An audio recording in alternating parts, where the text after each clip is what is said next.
Hello everyone. In this video, I will show you how to fix the Netflix streaming error on Windows 11.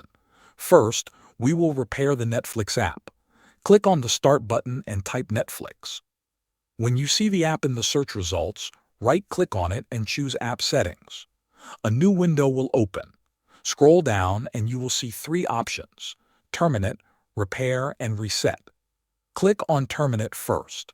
This will fully close the app in the background. Next, click on Repair. Wait for Windows to complete the process.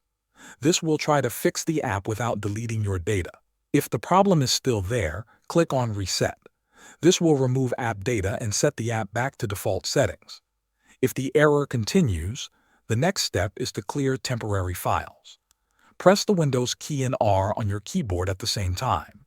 In the Run box, type %10% and press Enter.